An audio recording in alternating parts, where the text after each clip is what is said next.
Ассаламу алейкум туугандар. Бул бүгүнкү өтө турган тема, бул эң жакшы тема финансовая грамотность.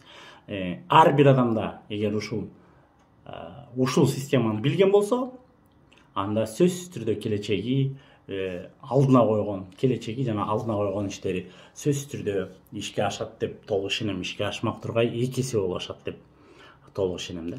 Бул финансовая грамотность боюнча бүт дүйнөдө окулат, секретте окулат, айтылат. Бирок мен ошо окуп билгендеримди, көргөндөрүмдү, өзүм ошол методдорду кылгандарды сиздерге айта кетейин. Бул келечегиңерде туура акчаны колдонуу, табуу жана коротуу боюнча сөзсүз эле миллионер болбош керек, сөзсүз эле бизнесмен болбош керек. Бул болсо жөнөкөй эле акчаны туура колдонуунун жолдору. Мисалы байкасаңыздар, мурун бир өзүңүздөр 15 000 сом, 15 000 рубльга иштеп жүргөндө деле состояние жашоо ушундай болчу. Азыр 35, 40, 50, 100 тапсасаңыз деле состояние жашоо ошондой эле боло берет да эмнегедир. Да, балким бир жакшы сотка аласыз, жана балким бир жакшы машина аласыз, жана балким бир үйүңүздүн бир нерселерин ремонт кыласыз. Көп акча тапкандан баштапчы. Бирок общий система өзгөрбөйт да. Тапкан акча канча табылган болсо ошол жоголот, кийинки айда кайра ошол акчаны өгүш керек, кайра жоголуп кете берет. Москвага мен келгенден бери көптөрдү байкайм. 30 000 тапкан, биз иштеп жүргөндө, студент болуп жүргөндө бизден 2 эсе көп тапкан байкелер бар эле. 30 000, 35 000, 40 000 тапчу. Ал убакта биз 20 000 иштечүбүз да. Анан азыр алар 80 000, 90 000 табат. Бирок состояние жашоо примерно ошондой эле да. То есть айлыктан айлыкка жетпейт. Салган акчасын Кыргызстанга салат, бияктан эс алат, жок кылат да. Кенен кесир жүрүшү мүмкүн, бирок ошо боюнча эле ошол акча жок болот. Эмнеге андай болот? Анткени акчаны туура бөлгөндү билбейбиз да. Эгер акчаны туура бөлгөндү билсек, бардык жерибизге, бардык жашообузда боло турган иштерге бардыгына жетет.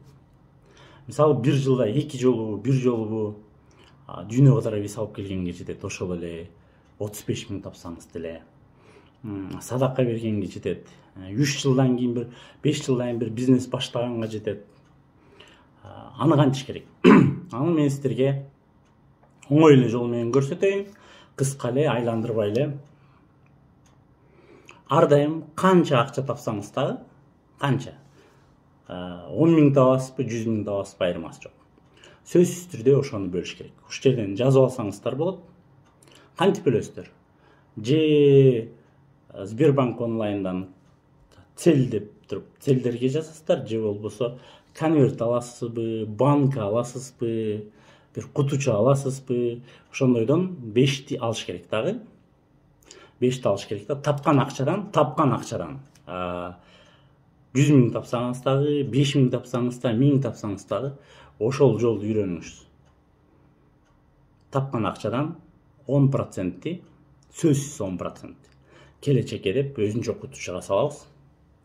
Дагы 10% бизнес же пассивный доход.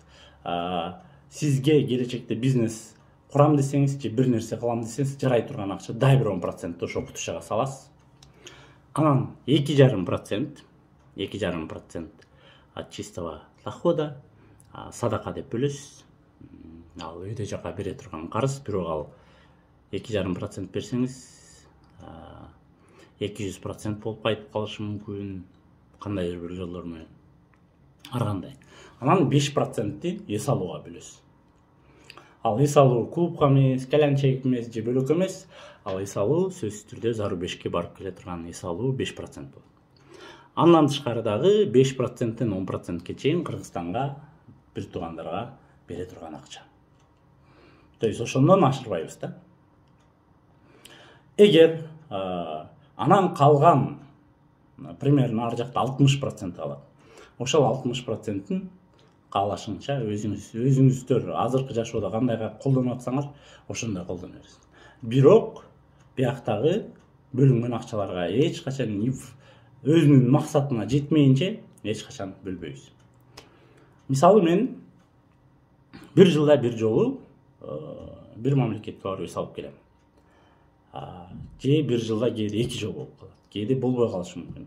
Мен эч качан болгон акыркы акчаларымды кредитке барып эс албайм да. Мен ошол ар дайым түшкөн доходдон 5% эс алууга бөлүп коем. Ошол эс алуудан анан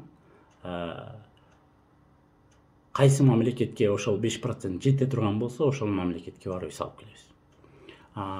Үйдөгүлөргө родители 10% салабыз. Анткени эмнеге? Андан ашыкча салсаң деле, болгон 100% салсаң деле, үйдөгүлөр эмне кылат? Үйдөгүлөр по-любому тойго барат, тияка барат, бияка барат, жок кылат да. Ошондуктан аларга определенный акча салып турабыз. Ашка калбайт, кийими бүтүн, каалагандай жүрө тургандай акча салабыз дагы. Калганын эмне кылабыз? Калганын өзүбүздүн келечекке жумшайбыз. То есть 100 000 акча тапсаңыз, сразу 10 000 келечекке коесуз, 10 000 бизнеске или келечекте пассивный доходко деп саласыз, дагы 10%. 2,5% садака, 5% эс алуу, анан 10% родители. Ошондо сиздин акчаңыз туура бөлүнгөн болсо, муну эксперимент кылып көрсөңүз болот. Туура бөлүнгөн болсо, 1 жылдан кийин бир жакка барып эс алып келгенге жетип калат. Ошол келечекке деген, бизнеске деген акчаңыз 1 жылдан кийин жакшы бир сумма чогулуп калган болот. Анан ошондо партнерлор болуп, Москвага барып эле иштегени келдик да бирдеме кылган, ошол акчадан бизнеске салып койсоңуз болот. Мунун эмнеси аябай пайдалуу. Анткени бул акча сиз тийбей турган акча. Бул отдельно чогула турган акча. Демек, сиз бир эс алууга кеткен мүндө дагы сиз чөнтөгүңүздө акыркы акчаны алып чыкпайсыз. Болгону ошол кутучадагы 5% алып чыгасыз. Бизнес баштасаңыз дагы сиз акыркы акчаңызды кредитте албайсыз. Болгону ошол 10%-теги бизнести аласыз. Келечекке деген 10%ке чоң акча болмоюнча тийишпейбиз. Эгер чоң акча болуп кетсе, пассивный доход алып келе турган бир нерсе, недвижимость, квартира же машинаны алып арендага берип койсо боло турган акчалар болот. Анан 10%-ти родители жөнөтөбүз. Ошондуктан дагы бир жолу көрсөтүп коеюн. Бирок мындай болгондо көрүнбөй атат окшойт, Азыр алып көрсөтүп коем. 10% келечекке жөнөтөбүз, 10% бизнеске, 2,5% садака, 5% эс алуу, 10% родители. Анан дагы айта кетчү нерсе, сөзсүз түрдө кыргыздарда бар. Той деген, подарок деген дагы бир максат ачып коюш керек, ага 5% жумшап коюш керек. Ошондо тойго бара турган акча ошол жака чогула берет. Тойго барасаң, ошол жактан алып кое берсеңер, тойдон түшкөн акчаны ошол жака салып кое берсе болот да. Ошонун баары эле укмуш деп монтип аткан, мен финансистмин деген, финансовый грамотность деп аткандын баары эле ушул кичинекей 5 бөлүк да. Анан бул бөлүк аябай туура бөлүк. Мен ушуну колдоном, ар дайым колдонуп келем. Мен кандайдыр бир бизнес ачканда эч качан талаадан же карызга же бөлөк бирөөлөрдөн акча албайм. Ошол бизнеске деген определенный 10%тен жете турган болсо, ошол бизнеске кошулам, жетпей турган болсо, кандайдыр бир ошол акча толгончо күтүп турабыз, же болбосо бөлөк бир методдор менен кошулуп иштеп кете турганга мүмкүнчүлүк болот, партнер болупчу. Ошондуктан баарыңыздарды айтат го, акчаны көп тапкан бай болбойт, акчаны туура колдонгон бай болот депчи. Ошон үчүн акчаны ар дайым туура колдонуңуздар. Акчада бул Аллахтын берген берекеси, бирок буга жүрөк менен сыйынбаш керек. Просто Аллахтын берген берекесин туура колдонуп, туура жака жумшап, анан туура өзүңө инвестиция кылганды билсең, өзүңө инвестиция деген ушул болгон 5 кутуча, 5 максат. Ошону ар бир доходдон 1 сом тапсаң дагы, 1000 сом тапсаң дагы, миллион тапсаң дагы, ушуну туура бөлө берсеңер, сиздердин келечегиңиздерде сонун бир мүмкүнчүлүктөр сөзсүз пайда болот да.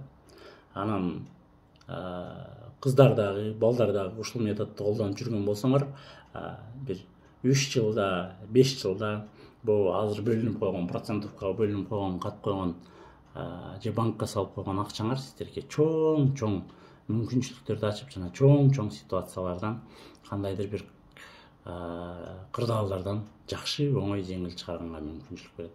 Ошондуктан баарыңыздарга салам алейкум. Ушуну туура колдонгула дагы, анан вопростор болсо жазып койгула.